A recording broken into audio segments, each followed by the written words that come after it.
Shri V D Satheesan സത്യപ്രതിജ്ഞ ചെയ്ത് അധികാരത്തിലേറിയിട്ട് ഒരു മാസം കഴിയും.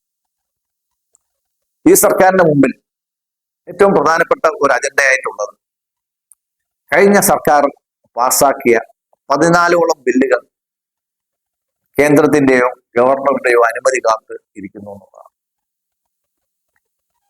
പ്രതിപക്ഷ നേതാവായിരുന്നപ്പോൾ ഈ ബില്ലുകൾ പാസാക്കിയതിനെ, പല ബില്ലുകളും പാസാക്കിയതിനെ ശക്തിയുക്തം എതിർത്ത ഒരു നേതാവായിരുന്നു ശ്രീ വി ഡി സതീശനും ശ്രീ രമേശ് ചെന്നിത്തല. രണ്ടുപേരും ഇന്ന് അധികാരത്തിന്റെ സോപാനങ്ങളിൽ ഇരിപ്പുണ്ട്.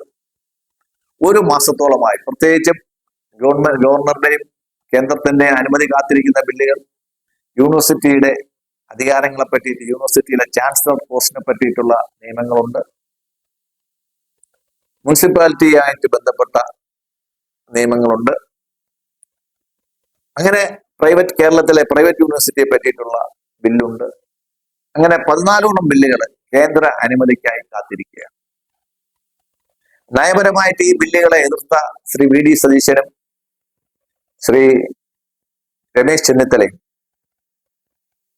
അധികാരത്തിലെത്തിയതിനു ശേഷം ഈ ബില്ലുകൾ യഥാർത്ഥത്തിൽ അവർ എതിർത്തതാണെങ്കിൽ, അവർ എതിർത്തത് ധാർമ്മികമായി ശരിയായിരുന്നെങ്കിൽ, അതായത് സതീശൻ മേനവനാണെങ്കിൽ തീർച്ചയായിട്ടും ഈ ബില്ലുകൾ പിൻവലിക്കേണ്ടതും തിരിച്ചു വിളിക്കേണ്ടതുമാണ്.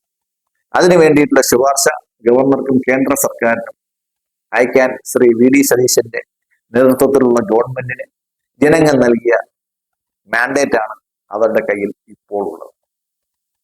അല്ലെങ്കിൽ അതിന് ഈ ഗവൺമെന്റ് തയ്യാറാവുന്നില്ലെങ്കിൽ സാധാരണ ജനങ്ങൾക്ക് മനസ്സിലാവും. നമ്മളെപ്പോഴും പറയുന്ന ഒരു സെന്റൻസ് ഉണ്ട്, അരിയാഹാരം കഴിക്കുന്നവർക്ക് മനസ്സിലാവും. ശ്രീ പിണറായി വിജയനേക്കാൾ എത്രയോ വലിയ ഫ്രോഡാണ് സതീശനും രമേശ് ചെന്നിത്തലയും. ഇത് ദുഃഖത്തോടെ പറയേണ്ടി വരുന്ന ഒരു കാര്യമാണ്.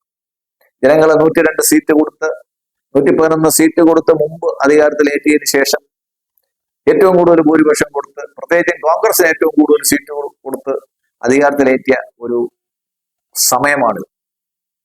അപ്പോൾ കഴിഞ്ഞ 10 വർഷം പ്രതിപക്ഷത്തായിരുന്നപ്പോൾ എന്തൊക്കെ കാര്യങ്ങളെയാണോ അവർ എതിർത്തത്, ആ എതിർത്ത ബില്ലുകളെ തിരിച്ചു വിളിക്കാനും ഞങ്ങൾ അന്ന് എതിർത്തത് ശരിയായിരുന്നു എന്ന് പറയാനും ശ്രീ സതീശനും ചെന്നിത്തലയ്ക്കും സാധിക്കും എന്ന് നമുക്ക് വിശ്വസിക്കാം. അല്ലെങ്കിൽ പിണറായി വിജയനേക്കാളും വലിയ ഒരു ദുർവിധിയായിരിക്കും അവർ അടുത്ത 5 വർഷത്തിന് ശേഷം ജനങ്ങളിൽ നിന്ന് നേരിടാൻ പോകുന്നു എന്നുള്ളതിനകത്ത് നമുക്ക് സംശയമൊന്നുമില്ല. നന്ദി, നമസ്കാരം.